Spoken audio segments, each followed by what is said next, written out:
my pleasure to introduce our speaker for today. So Jared Ulmer is here to talk to us about his work in climate change as during his work at the Vermont Department of Health, where he still works today. So thanks, Jared, for joining us, and take it away. Great, thank you so much. Good afternoon, everyone. Thanks so much for having me today. It's a real pleasure to get to talk to you all about climate change and health in Vermont. And I'll get into the climate change and health bit in just a minute. But I wanted to start out, as I was asked, to talk a little bit through my my career journey to this point, which, as I think is pretty much the norm these days, is a pretty nonlinear journey to where I am today, working in public health. I started actually with an engineering degree in civil engineering. So my focus when I went to school was on transportation systems and buildings and those sorts of things. My dad and grandfather were both engineers, so sort of pushed me down the engineering track. Going through engineering, I really appreciated the quantitative and analytical and problem-solving aspects of that, but it at times felt a little narrow to me. So I ended up staying in school, getting a master's degree in urban planning, which tends to be much more big picture. And so being able to blend sort of the big picture creativity, idealism of urban planning with the sort of nuts and bolts of engineering was a really nice blend for me, and took me into my first job out of school at a private consulting firm working on integrating transportation and land use planning. This is sort of a novel concept 20 years ago. It's hopefully not that novel anymore, but not just thinking about, how do you put new commercial developments and new residential developments all over the place and then figure out the transportation later. It's more thinking along the lines of, what kind of transportation system do we want? Do we want people to be driving, to be able to bike, to be able to use the bus? And then let's create a land use pattern around that. So that was a really fun first job for me. I was really focusing on creating places where people could walk and bike and use the bus. And in doing so, it really got me thinking about the public health impacts of that type of work. And that took me back to school at the University of Washington to get a master's degree in public health. So I could learn a little bit more about health systems and doing health-related research and epidemiology, understanding better how I could use my urban planning knowledge to kind of quantify how health could benefit or could be negatively affected by transportation and land use plans. So I went from there to another private consulting firm where we focused on conducting research and developing tools for communities to do what we call healthy community planning. How do you use transportation planning and land use planning to encourage people to be more physically active, improve access to healthy foods, improve access to recreation. And then eventually I ended up here at the Vermont Department of Health, where I am today, managing the climate and health program, which I'll spend the rest of the presentation talking about. I've had a big curveball, as many of my other health colleagues and many other people in Vermont and in the world have over the last 2 years, where I've been working on this climate and health program for years, and then suddenly, March 2020, my job changed to supporting the COVID-19 response at the Vermont Department of Health, which is something that virtually all of my colleagues were forced to do. So I just did want to mention, because that's what so much of the last 2 years of my career has been focused on. What I did for the response was to be one of the team leads for what we called our early cluster detection and outbreak data management team. I started doing that in March of 2020, and as I was mentioning before everybody signed on, yesterday was actually my last day doing that. So today I'm officially back on my normal job and ecstatic about it. So with that, I will apologize because some of the data and information I'll present is a little dated. We've been pretty distracted for the last 2 years. So I do apologize that some of what I'm presenting may not be as fresh as ideally I would love it to be.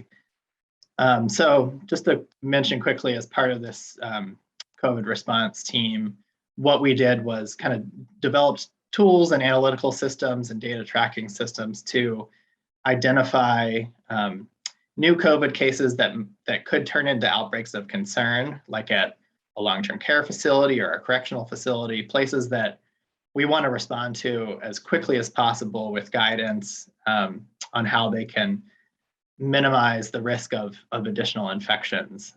So that was sort of one part of the job. And then once outbreaks have been identified, whether that's at one of those facilities or a workplace or a school, there's a lot of data management that we do to track those situations and provide information to the situation responders to help them best manage those situations and keep the spread of the infection as limited as possible. We also use a lot of that data to support our leadership in making decisions about policies and just to help communicate with the public about where we're seeing COVID, what types of facilities, how is it spreading, those sorts of things. And then more recently, we've been really focused on training our replacements, which has been very exciting for us. A lot of new staff and contractors have been hired to take over the jobs that we were thrown into just as part of the emergency response. And so that's been the last couple of months have just been training folks to do these types of things. So swinging back to my real job as the Climate and Health Program Manager, just wanted to mention a couple of the types of things that I do, and I'll get into more examples of these as we go. But developing and participating in partnerships, I put at the top because that sort of underlies everything we do. We don't do much in isolation, especially with something like climate change. It's so cross-disciplinary. So we really depend on a lot of partnerships within state government and with a lot of other community partners to support the type of work that we're trying to do.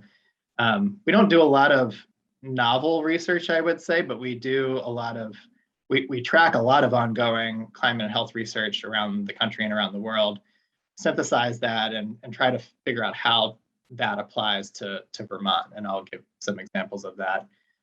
We do a lot of surveillance of climate, different climate metrics and disease metrics in Vermont. So we can kind of keep an eye on what are the trends in Vermont, what's affecting diseases like heat illnesses or tick-borne diseases to help guide our strategies for responding to those. And then we spend a lot of our time developing and implementing adaptation strategies to reduce the risk of the climate-related health impacts. We also try to support healthy climate change mitigation strategies. So the different types of things that we do to reduce greenhouse gas emissions often have health impacts. So how do we sort of support the ones that are most beneficial for health and maybe push back on ones that could have negative impacts on health? We do a lot of communications and outreach. And then we also are trying to more and more evaluate the effectiveness of what we do so we can get better over time. So that's a really high level overview of my role. I'm going to jump into describing the program a little bit that I work for now, the Climate and Health Program. We're funded by a grant from the Centers for Disease Control, and we've been funded since 2012. We just started our third cycle of funding. We usually get funded in 4 to 5 year time periods, and we just had our grant renewed for a third cycle. The map on the right of the slide shows all the different cities and states and territories that have been funded over the years. There are currently 11 grantees, either cities either states or I think there's one city and one county that are currently funded, but mostly states. And on the left is sort of the framework that we work within to implement this program called BRACE, Building Resilience Against Climate Effects. I'll kind of walk through each of these as we go, but it essentially is kind of an iterative process that starts with trying to project what kind of health impact climate change will have in our states or cities. What can we do about it? How do we actually implement response strategies to reduce those climate-related health impacts, and then how do we evaluate and improve our activities on an ongoing basis. And like I said, it's a pretty iterative process. Once we kind of go through that cycle, we're always sort of thinking about how do we go back to the beginning and improve things that we've already been working on and improve our effectiveness over time. The main way that we started to explore the climate-related health effects in Vermont at the beginning of the grant is through a very large compilation of research and data analysis for Vermont that ended up in what you see on the left, the Vermont Climate and Health Profile Report. And then on the right is a sort of what we call a white paper summary. The one on the left is like a 180-page report. The one on the right is like a 20-page synthesis of and small update of the information from that report. But the gist of that endeavor was to look at a lot of data and a lot of research. On the left, I have a table of some climate projections that we got from the state climatologists that help give us information about how is temperature going to change over time in Vermont. It's going to get warmer. It's going to get warmer, especially in the winter. How is precipitation going to change? Well, we know we're going to get more precipitation, but what's probably more concerning is that we're going to get more frequent heavy precipitation. So we went through this exercise to just get a better understanding of what's the climate change picture look like specifically for Vermont. And then we moved to looking at, well, what kind of health outcomes are affected by some of these climatic factors like temperature, precipitation. What will climate change mean for those health outcomes? And again, eventually getting to what can we do about it.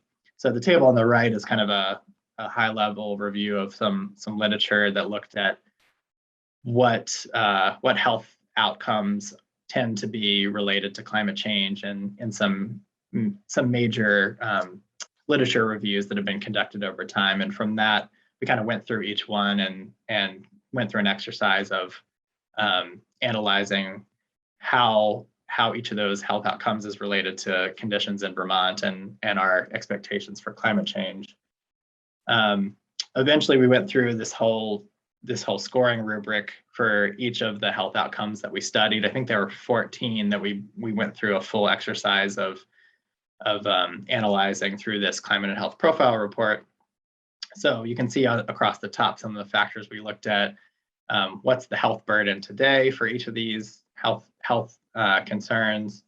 How much certainty do we have that climate change will affect them? If so, what's the expected increase in the health burden in future years? How vulnerable are we? And I'll get into describing vulnerability a bit more later for each of these health outcomes and potential for state-led adaptation. Like, what can we actually do about it? It's if something has a major effect on us, but the health department really has no potential feasible role in addressing it, then that's maybe something we want to talk about, but not an area that we would want to focus a lot of our programmatic attention. So we went through this whole exercise and ended up identifying 7 outcomes you can see here in this table, but I'll show you a clearer slide that highlights those in just a minute. So from all of this analytical work we did, we kind of boiled it down into 4 key messages that I'm going to talk through today. The first one being that climate change is already happening and is expected to continue. We know Vermont has already been warming, particularly in winters. The lake's warming. The frost-free season has gotten longer, with spring starting 2 weeks earlier and winter starting a week later than it did about 50 years ago. And total precipitation, and especially heavy precipitation, have increased. So we more or less expect those similar trends to continue in the future. I'm not going to linger here because I want to move on to the health, more of the health aspects of this, but that's kind of where we start. We just want to reinforce this message that climate change isn't really a future. I mean, it is a future concern, but it's not only a future concern. It's already happening and already affecting us. So the second key message, climate change is increasing health risks in Vermont. So a little nicer visual of some of the key health impacts that we expect to be related to climate change. And I'll go into a little bit more detail on each of these.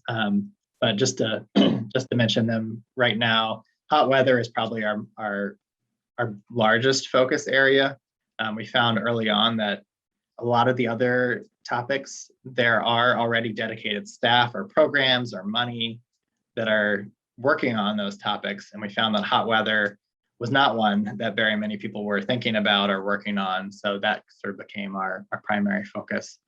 But some of the other topics that we do some work on, extreme storm events, whether that's floods or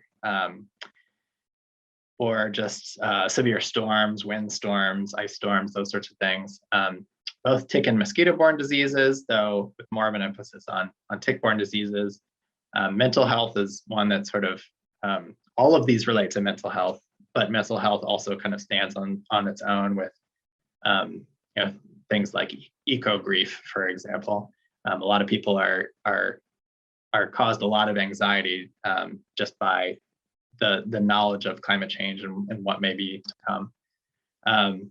Water and foodborne diseases tend to be affected by heavy precipitation and also by temperature to some extent. Cyanobacteria is another one sort of related to both the same.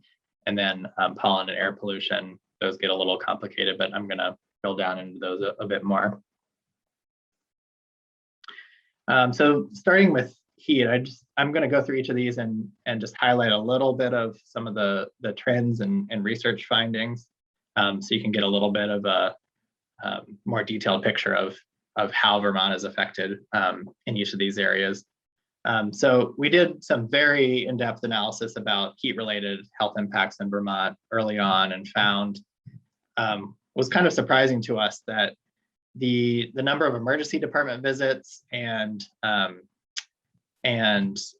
deaths for older adults start increasing pretty substantially when the statewide average temperature, which is sort of a hard concept, but it's probably like 89 or 90 degrees in some of the hottest places, or 85 degrees in some of the cooler places. On a day when it hits those temperatures, we start seeing these pretty substantial health impacts, and the hotter the temperature gets, the more health impact we see.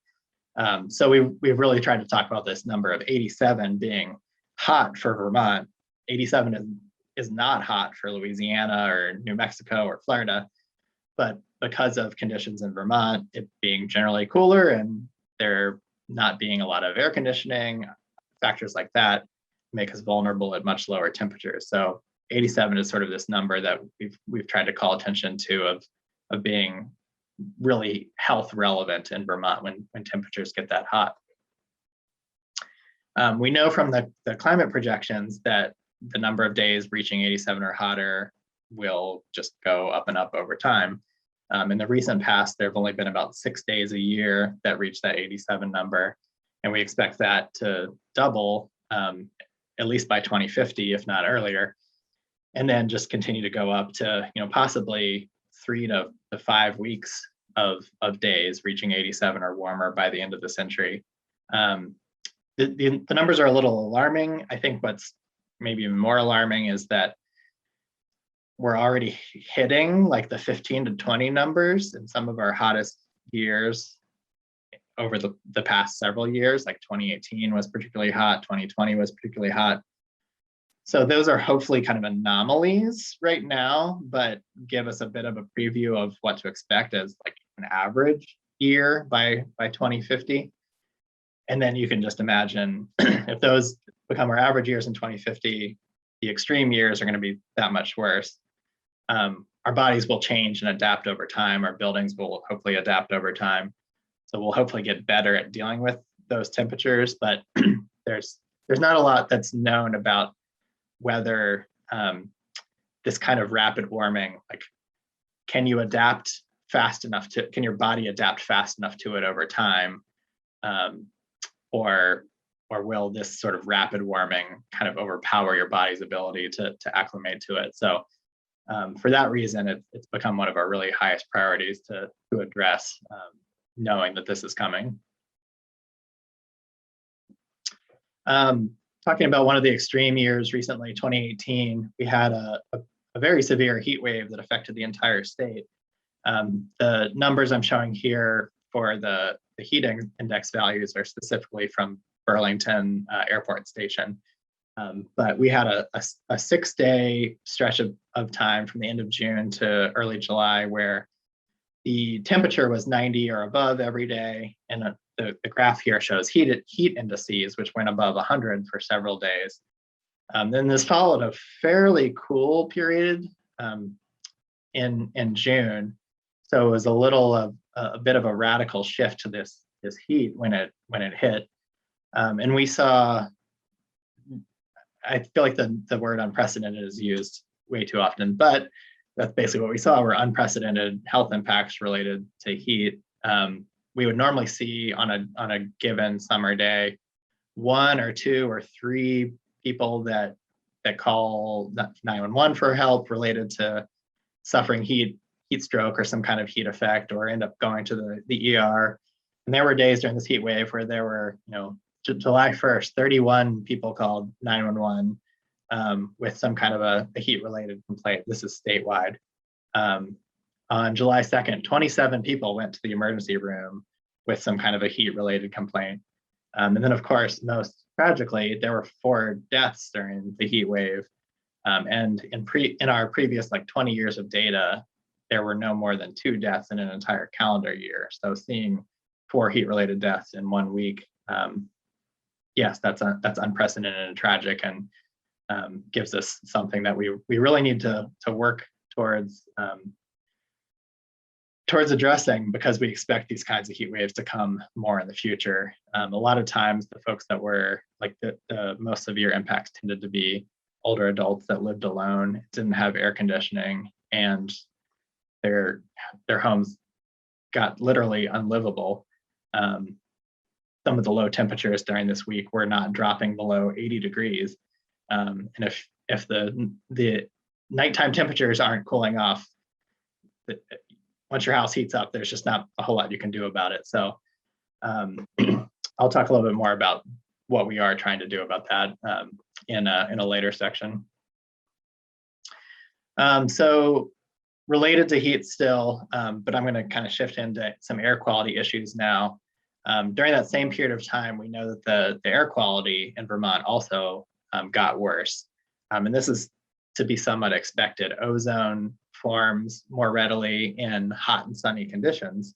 And we had very hot and sunny conditions during this time period. So you're seeing here the air quality index for a couple of days at the beginning of the heat wave. And from the beginning of the heat wave, air quality was more or less fine across Vermont, and it was getting to unhealthy conditions by the second. So again, the more of these sort of hot periods of time happen in the future, the more likely it is we're going to see air quality issues coming concurrently with those. It's not to say that cold weather actually worsens air quality as well, mostly because so many people heat with wood in Vermont. So the colder it is and the more wood heating there is, that affects air quality. So in some ways, this is one area where you could say climate change could have some benefits for health by making winters warmer and there being less demand for heating, especially wood heating. So there are some potential health benefits that we want to keep an eye on and keep in mind that might help counteract some of these negative impacts that we tend to focus on. So I just wanted to throw that out and make sure you're not thinking that every single aspect of climate change will be bad. There will be some positive effects. Still sticking on air quality, this is starting to become a more concerning issue over the last couple of years, is that while Vermont doesn't have a lot of wildfires, or at least when we do, they're relatively small, we don't expect there to be a big increase in wildfire in Vermont because it's generally so wet here, especially in the wooded areas, and we expect it to just get wetter. we are seeing air quality impacts from fires in Canada and fires in the West, on the West Coast, which obviously have been in the news a lot of the time over the last couple of years with all the drought in the West. So this summer especially, we saw several poor air quality days in Vermont that were related to wildfires that we just happened to be down the wind stream from the image I'm showing is from 2018 when there were a lot of wildfires out west, and there tends to be, you're mostly seeing this this plume that kind of comes across the middle of the state, and that was more affecting the mid-Atlantic. This unfortunately cuts off Canada, but there tends to be another plume that comes across Canada. So some of the fires in British Columbia, and I don't think there were any going on in Ontario here at the time, but a lot of the Canadian fires, those are the ones that tend to, their smoke tends to affect us a bit more. So anyway, this is something that we're keeping an eye on. A lot of folks in Vermont don't expect to be affected by wildfire smoke. So I think it's something that we just need to keep raising awareness of. Especially if you have respiratory or cardiovascular issues that could be affected by smoke. The one other air quality thing I wanted to mention is pollen. There's some good evidence from other places about the likelihood of allergy seasons getting longer or more severe because of climate change, with longer frost-free seasons, providing more opportunity for plant growth, and higher levels of carbon dioxide, essentially serving as a bit of a fertilizer for plants. There is some good evidence from other places that we will see more pollen and allergy impacts related to climate change. I can't say we've been able to replicate any of that for Vermont. There is one and only one pollen collecting station in Vermont in Williston, and we do keep an eye on their data. We haven't been able to see really any kind of clear trend from that over about a 10-year period, but it's something that we continue to keep an eye on and want to, again, just raise awareness of the risk there. Okay, so shifting gears a bit now to tick-borne diseases. We know that both the increased warmth and wetter conditions can increase tick-borne and mosquito-borne diseases in Vermont. The graph here shows cases of Lyme disease in blue and anaplasmosis in purple over the last 10 years, and the trend has been generally up. You can see there's a lot of fluctuation from year to year.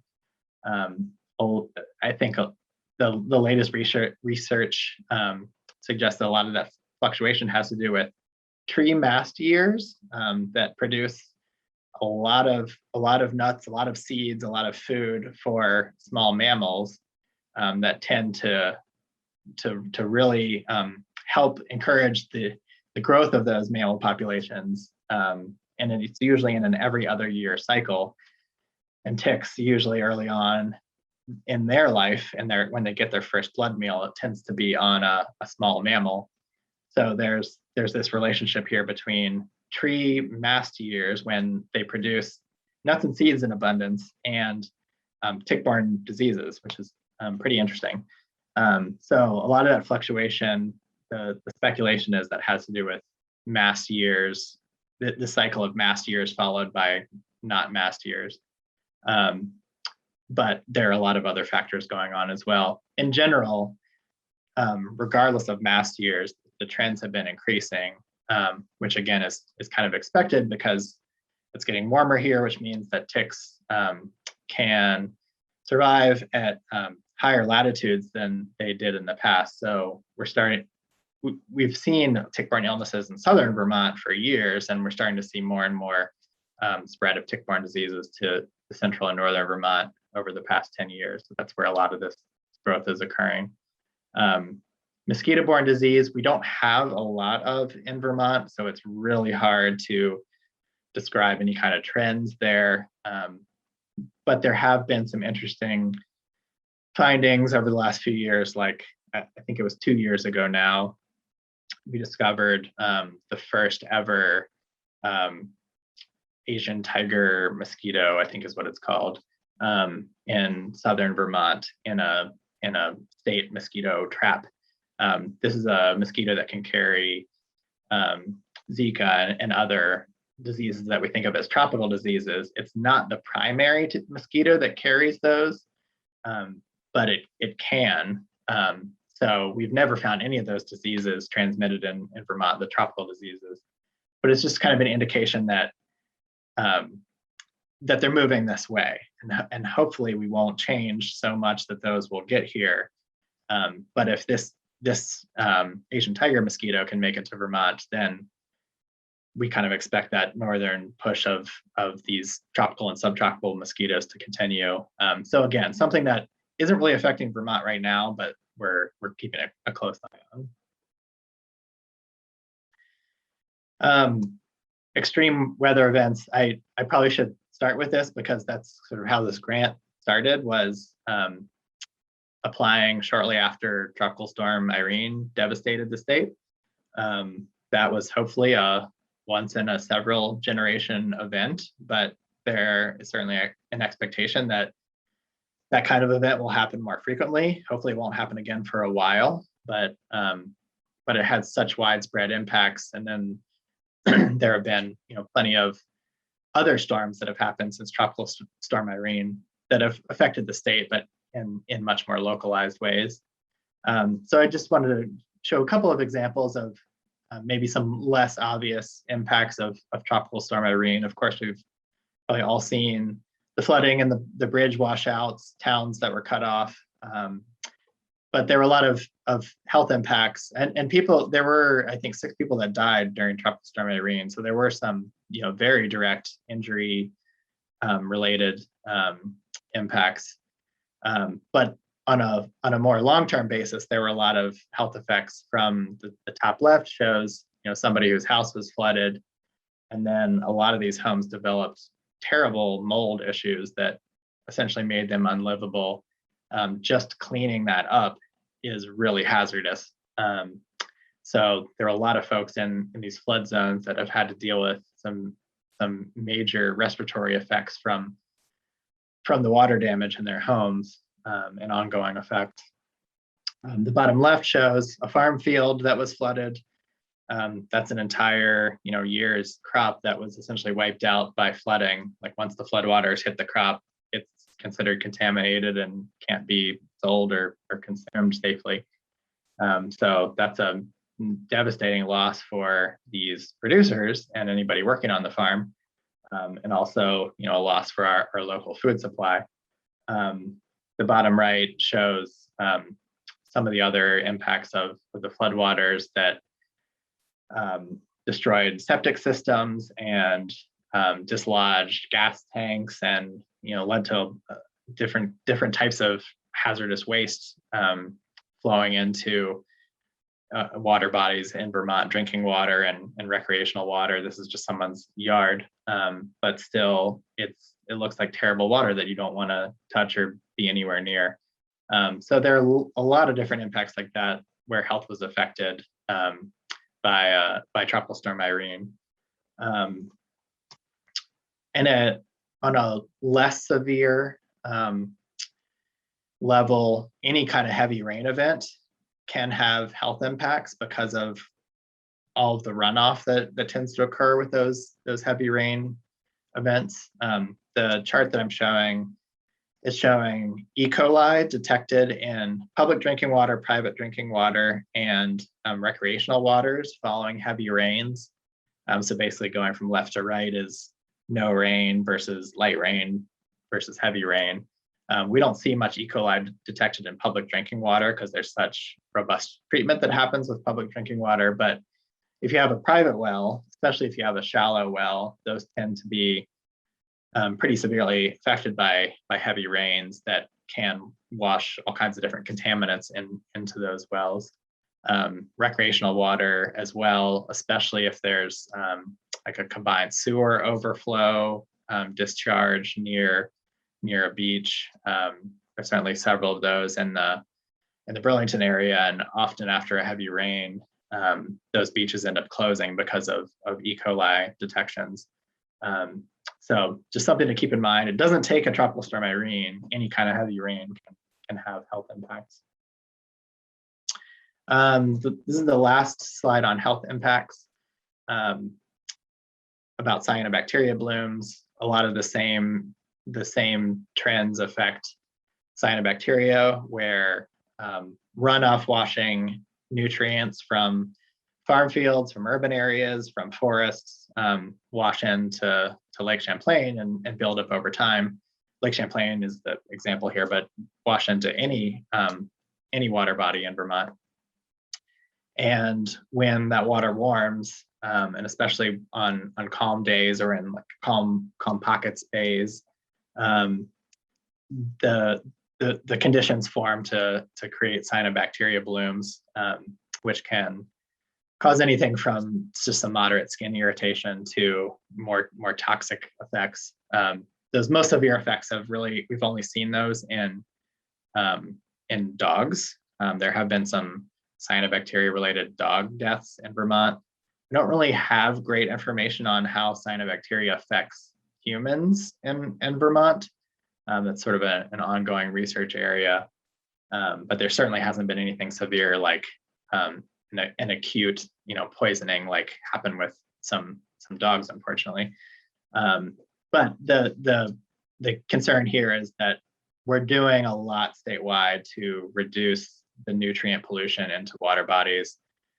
But climate change is working against us, because as the lake gets warmer and warmer, the conditions get better for forming these cyanobacteria blooms. So kind of fighting a race against climate change to cut those nutrient sources off faster than the lake warms, improving the conditions for these blooms.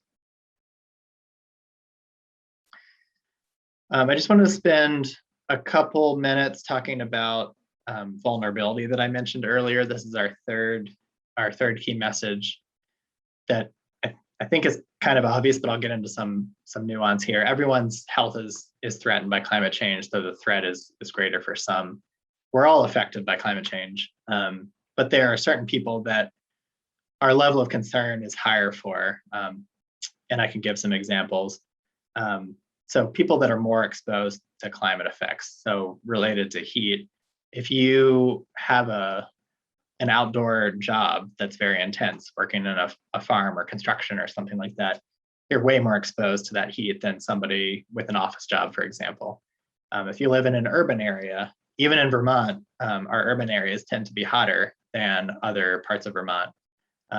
So the likelihood of experiencing a heat illness in an urban area tends to be higher than in a rural area. People with pre-existing health vulnerabilities, older adults, very young children, and others that have chronic health conditions, whether that's diabetes or respiratory conditions, cardiovascular conditions. There are a lot of different medications that can affect your vulnerability to sun and heat. So those are the types of people that we try to focus on with our adaptation strategies. And the last one, people with limited adaptation resources. So if you're highly vulnerable and exposed, but you live in a house with air conditioning, and you have a family of 4 people that live in that house, you're probably fairly well protected. You have transportation, you can get to a cooling center or to relief somewhere else. But you start taking some of those resources away, and people have less and less ability to deal with the heat. So as I mentioned earlier, some of the most severe impacts we've seen are people that live by themselves and don't have air conditioning, and either don't have their own transportation, or for a lot of reasons, people are just unwilling to travel out of the home to try to find some kind of heat relief. So that sort of gives a bit of a classification of the type of people that we would focus on most for an issue like heat. We've gone through this exercise for all of the different health impacts that we focus on. I'm not going to get into the details of this table here, but just to say that that we've gone through this process and identified a lot of different groups of people or places in Vermont that we expect to be most affected by these climate-related health impacts. And so when we go to work on, well, what's our strategy for dealing with this health impact, that gives us kind of a target audience or a target place to focus on. A little more interesting spatial approach to this is something that we've also done with heat by town or by city in Vermont. We've taken a look at all the different metrics on the right, 17 different metrics related to population characteristics or socioeconomic, health conditions, environmental characteristics, what's the climate like, and where have heat illnesses actually occurred in Vermont.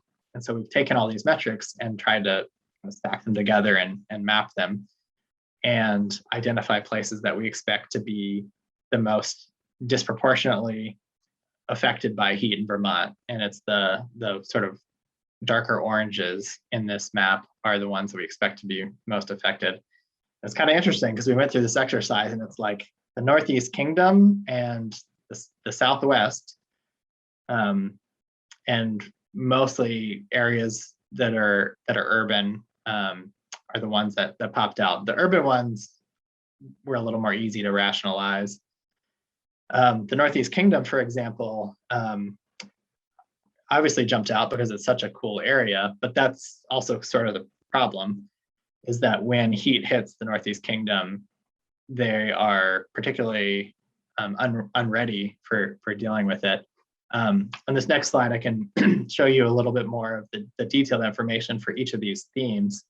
This is probably way too much to process, but if you just looked at like the Northeast Kingdom counties, the darker blues are the areas of concern.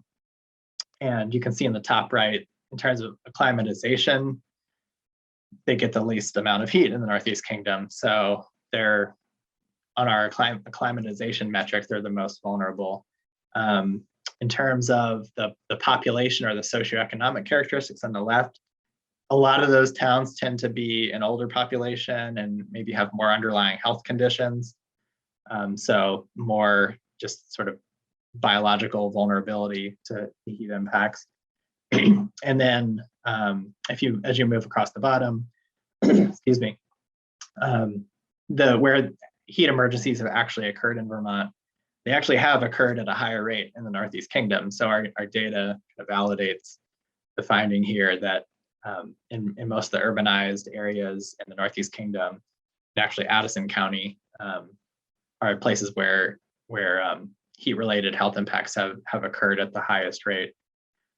So this is something that we've used. I wouldn't say we necessarily direct a lot of resources based on these findings. We use it more as kind of an educational tool to talk about vulnerability. We have actually used this to guide what we call an energy saving trees program, which I'll describe more in a minute. That's been more focused on some of the urban areas, but we found this is kind of a useful way to talk about different aspects of vulnerability and how they interact with each other. All right, so I'm moving on to my last section. Responding to climate change can benefit health now and in the future. I'm showing a slide from our what we call our implementation and monitoring strategy. It's basically our action plan. And we have 6 different goals identified in there. I think we've talked about all these to some extent, maybe except for one. So the main things we try to accomplish are just raising awareness about connections between climate change and health, supporting healthy climate mitigation actions. That's one that I'm going to talk more about at the very end, and strengthening community resilience. We try, because we're public health, we try to focus on working at the community level as much as possible for the broadest reach. Our secondary goals are building capacity within the health department so that our leaders and other programs that are affected by climate change can understand why they're affected and what they might need to do to modify how they function. The fifth is reducing environmental hazards. So that's kind of, again, working at the community level, but more focused on directly changing the environment, like planting trees, for example. And then the last one is strengthening individual resilience, which is very important to do, but it's the hardest thing to make change at the individual level. And again, because I work for public health, we tend to work at, we try to work at higher levels. Individual level interventions are more appropriate for doctors, for example. And so we kind of support doctors with information and resources for addressing climate impacts on health. So I was just going to go through a couple quick examples of the things we work on for adapting to hot weather, since that's one of our main focus areas. I think we'll just keep this pretty brief and get the mitigation sections. I think we've already talked about a lot of them, but we do a lot of communications. We do a lot of outreach about hot weather and health impacts and what you can do to stay safe. The second one, we're working on developing a state plan for how to prepare and respond to hot weather emergencies, and then also some guidance for cities and towns to do the same at the local level. The third is we don't have a very robust or cohesive system of community cooling centers, places that people can go to cool off during hot weather. Daytime is an issue in a lot of communities. Nighttime is a huge issue because on these days when the nighttime temperatures don't cool down, it's not just people needing relief during the middle of the day, it's staying in their house overnight might be incredibly hazardous. And we don't really have any kind of emergency housing shelter plan for that right now. So those are things that we're working on. The fourth is increasing the capacity of care providers to keep high-risk populations safe. So anybody that works with older adults or kids or people that are experiencing homelessness, for example, we try to work with those folks to give them tools and resources for reducing the risk of heat illness within the population they serve.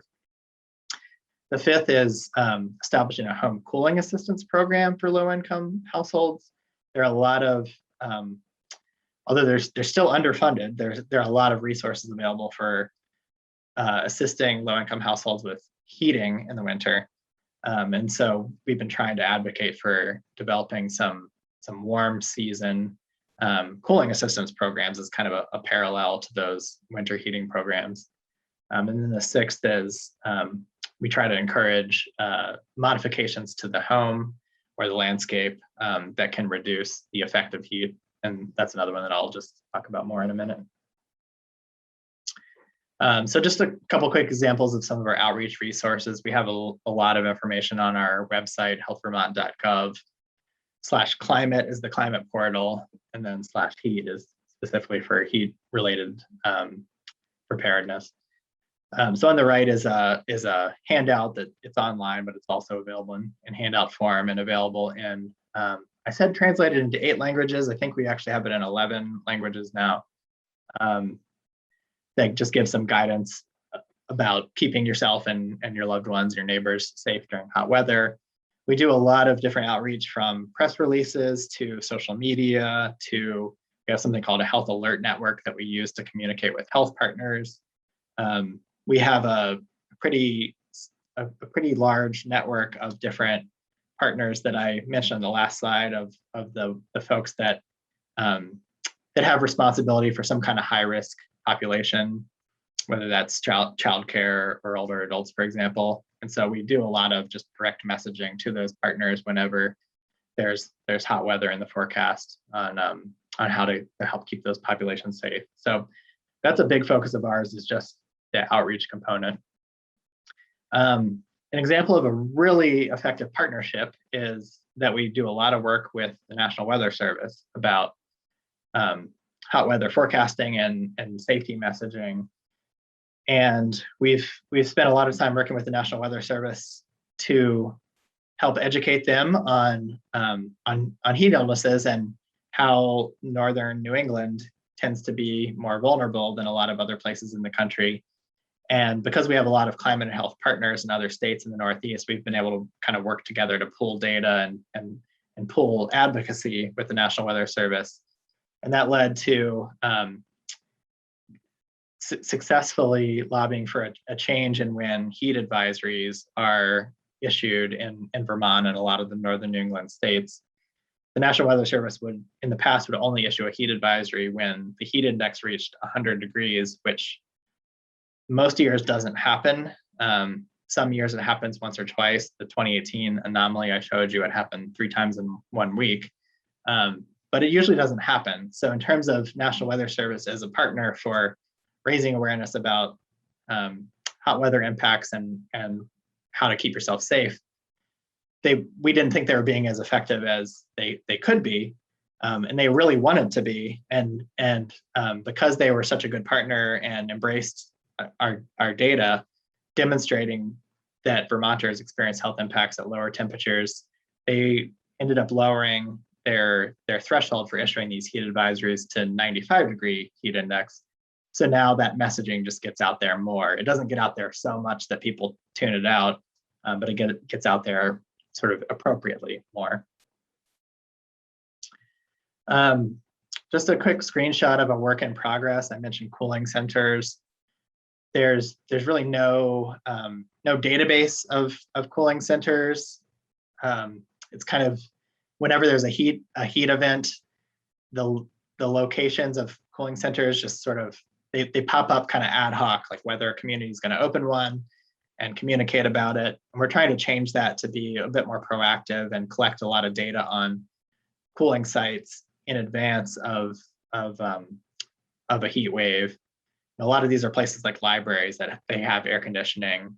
You don't really have to do anything to call it a cooling center. Just let the public in like you normally do, but communicate about it a little bit more explicitly that it's a safe place to go during hot weather. So we're working right now to collect a lot more data about these cooling sites around the state and end up putting them on a map, a searchable map that people can use to get more information about where to go to stay cool. And then the last one I'll mention here is something that we were able to get done last summer during COVID, which was pretty amazing, was work with a volunteer group and a contractor to collect temperature data all around Chittenden County. We're kind of repeating this now for the rest of the urban areas in the state.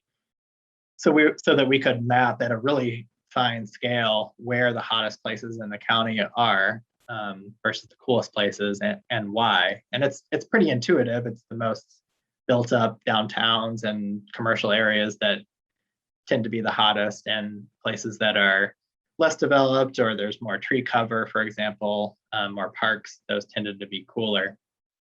So we plan to use this for education, but we also are using it to direct some of our adaptation activities. And there was actually a tree planting project this past fall that targeted some of the areas in northern Chittenden County that rated hot on this map. So hopefully we'll have the statewide version of this out. It's probably going to take a few more months, but that's something that we're working on now. All right, and then my very last section is about healthy climate change mitigation. I mentioned it's really important that we address climate impacts on health. And I personally find it more positive and exciting to talk about how health can benefit from strategies that we need to implement to address climate change anyway, whether that has to do with buildings or transportation. So we've been trying, this has been a big focus of ours to raise awareness about how addressing climate change can provide benefits for health along the way. This is the screenshots from the most recent state comprehensive energy plan. This is about to get updated, but we were able to put some kind of guiding framework in there of considerations when you're doing energy planning, of ways that those energy plans could help benefit health. And I'll get into a couple examples in the last few slides here. Trees, I mentioned. This is the Energy Saving Trees program. This is a partnership that we started in 2017 with the Department of Forest, Parks, and Rec, where we have targeted some of the hottest urban areas in Vermont and been able to offer them free trees through this partnership supported by the Arbor Day Foundation. And we know that trees provide shade that helps reduce heat-related health impacts and certainly helps if your house is not air conditioned. But we know trees provide a lot of other climate and health benefits as well. Filtering air, filtering stormwater, for example, reducing stormwater runoff. there are a lot of different health benefits associated with trees. So planting trees is really important for addressing climate change. It can also provide a lot of health benefits. Home weatherization, this is a big focus for Vermont because we have so many old homes that were built way before modern insulation standards. There are a lot of homes in Vermont that, believe it or not, don't really have insulation. So there's a program that's been in existence for a number of decades to support adding insulation, sealing around windows and doors, doing a lot of other energy efficiency improvements in low-income homes to reduce their energy consumption. So again, important for climate change, but there's also this growing body of research that says for all those same actions that you're doing to reduce energy costs, you're reducing moisture in the home, so less mold, less indoor air quality impact. You're of course improving the thermal conditions in the home, so there's less temperature fluctuation, less really hot and really cold conditions, so that's good for health. So we've done a little bit of research to kind of, we've taken some national research and applied that in Vermont to help quantify what kind of benefits would you find for health. And we found they were pretty substantial, like $25,000 per home over 10 years would be a benefit for reducing your energy cost and for health benefits. A lot of that has to do with improving air quality. Similarly, for transportation, we did an analysis based on a lot of synthesized national research looking at how implementing transportation strategies could benefit climate change and health, and found that from that state comprehensive energy plan, if you just electrified everything, and that kind of tends to be the focus, that does a lot for climate change, but it doesn't do that much for health. It makes some air quality benefit, but not a lot.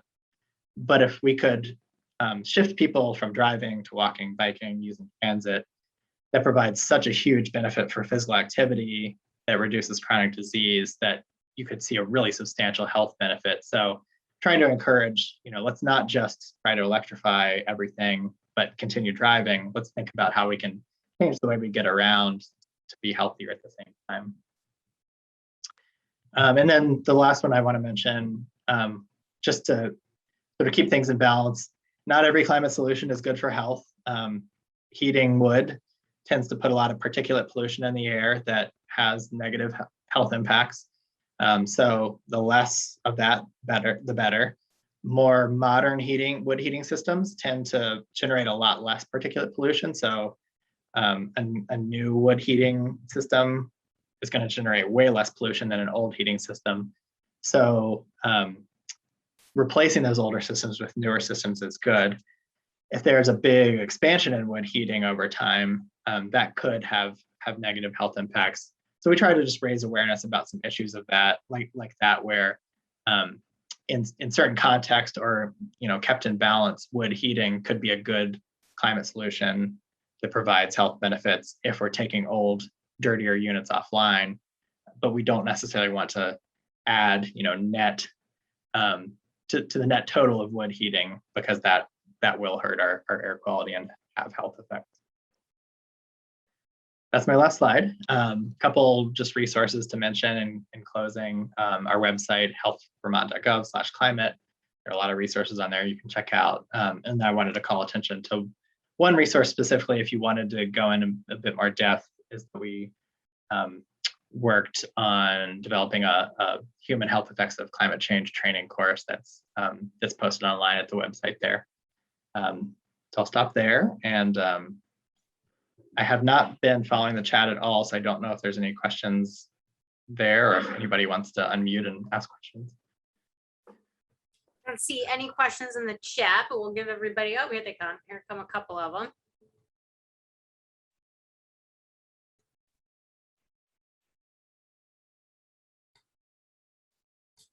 Okay, yeah, I'm reading the first one.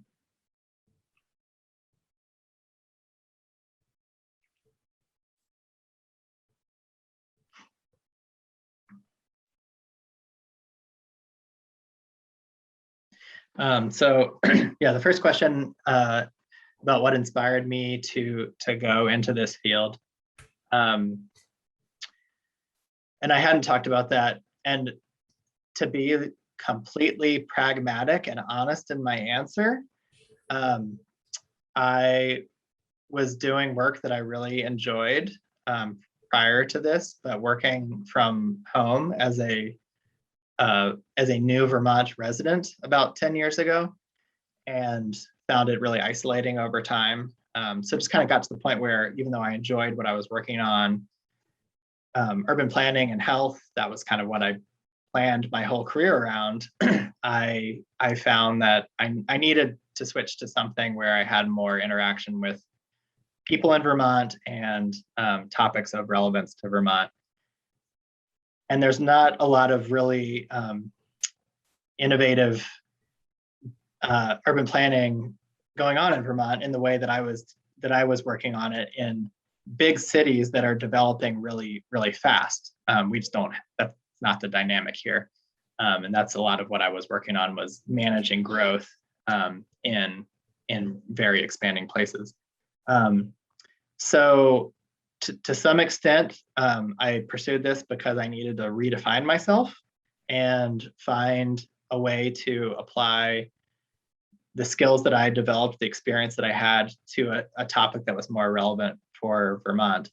I was, of course, knowledgeable about climate change and concerned about it. I can't say I had thought a whole lot about the health impacts of climate change when I stumbled across this job and said, that sounds really interesting and I'd love to learn more about. I think I have some transferable skills that would apply to this in terms of project management, program management, analyzing problems and developing solutions with a lot of cross-disciplinary partners.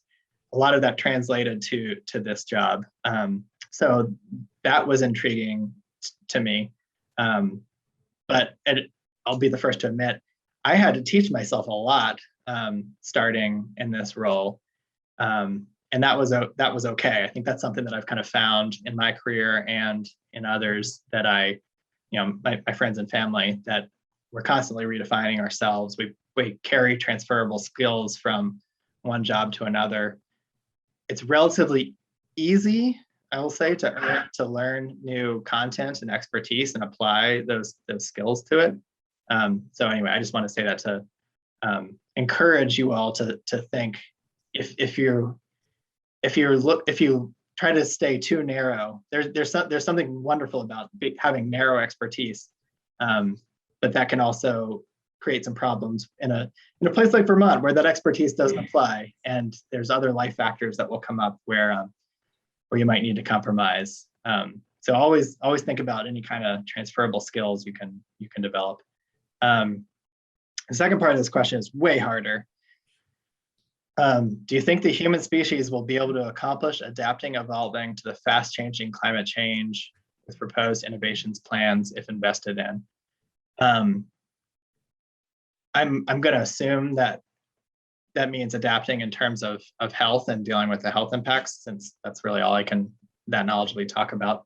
And I don't think I can really answer that. I think it really depends on the rapidity of climate change.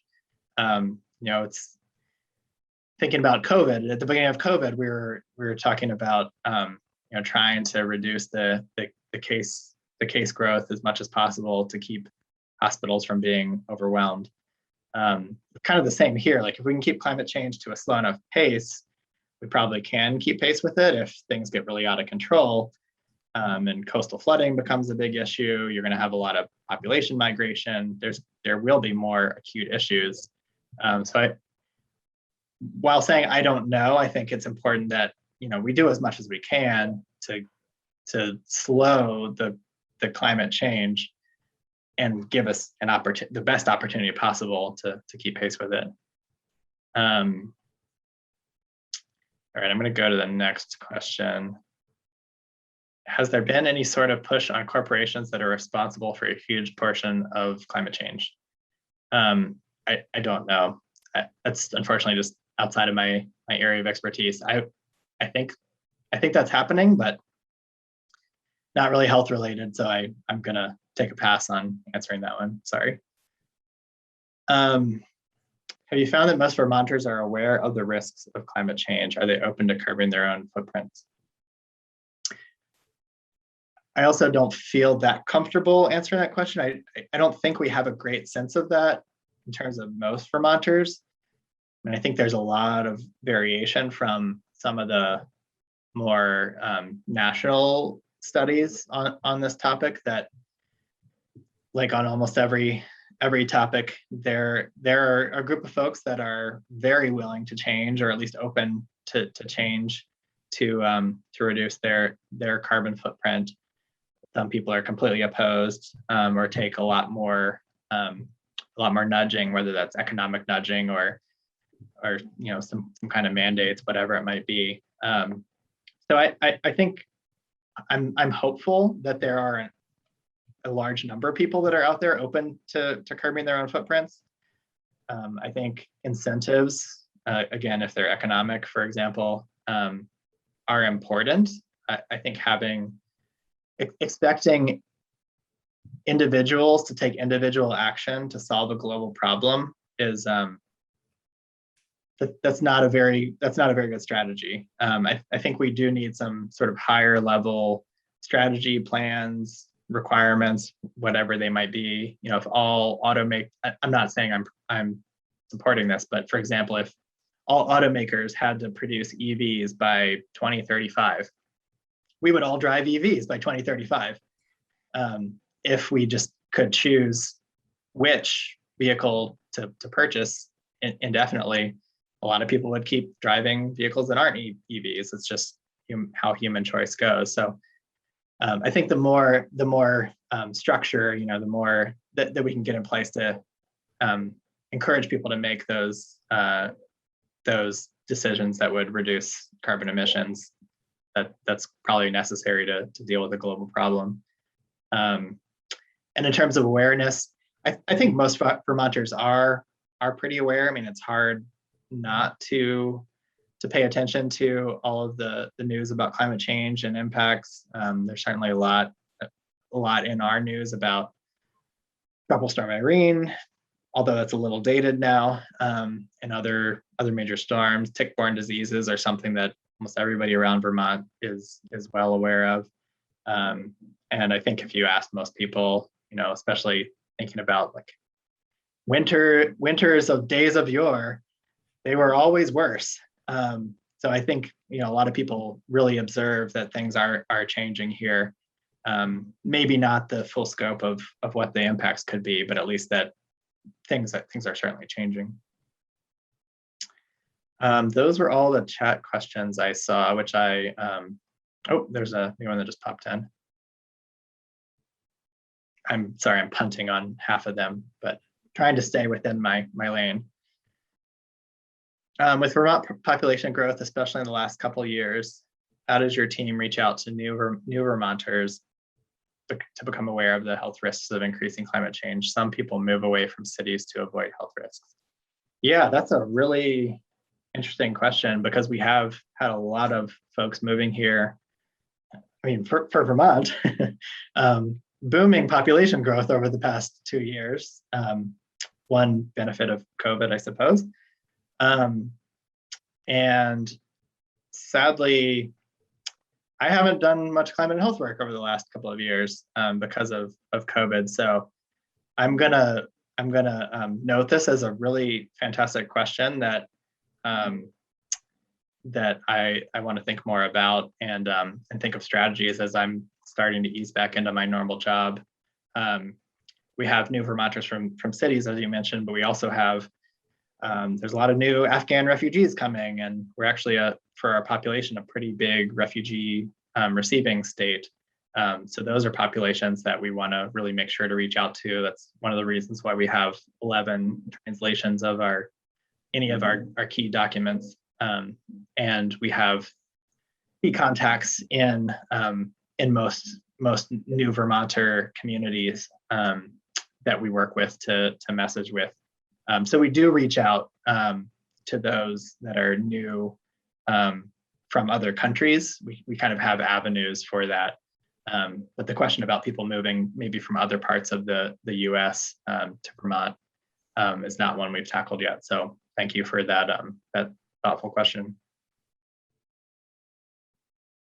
Jared, I have a quick question. So, well, two questions. One is, now that you're heading back into your normal job, is there something you presented on today that you're most excited to kind of delve back into? Yeah, the weatherization and health topic is really interesting to me. There's so much momentum forming behind increasing the scope of weatherization programs, the scope and scale of weatherization programs. Put more directly, a lot of money has gone towards this, our state weatherization agency and energy efficiency partners over the last year or two to increase the number of homes that can be weatherized each year and increase the amount of work they can essentially do in each home. That's an area that we think is really fruitful for integrating more health services into. There have been a couple little pilot projects over the last 10 years working with hospitals and other partners to help find folks that kind of meet the weatherization requirements, low income household, older home, but also have chronic health conditions like asthma or COPD that could really benefit from some major home renovations. I mentioned some of the basics like insulation, but there's often also a lot of ventilation improvements that happen through these projects. And then you can add other things that have nothing to do with energy onto them, like removing old carpeting and replacing it with either healthier carpeting or hard floors of some variety. There are a lot of different things that can be tweaked in the home, and just guidance about cleaning, using the right type of vacuum makes a big difference. There's all kinds of different ways that we can stack sort of health interventions onto those home weatherization projects. And that's an area where it's such like a at least triple win for me. It's something important we need to do to address climate change. It helps reduce impacts of heat waves, for example, so it's good for adaptation, and provides all these other sort of ancillary health benefits that aren't necessarily related to climate impacts on health, but they're health issues that a lot of Vermonters experience and we want to help with in some way. So that's the one that I'm most excited about really diving back into. Good, great, awesome. Any final questions? All right, well, thank you very much.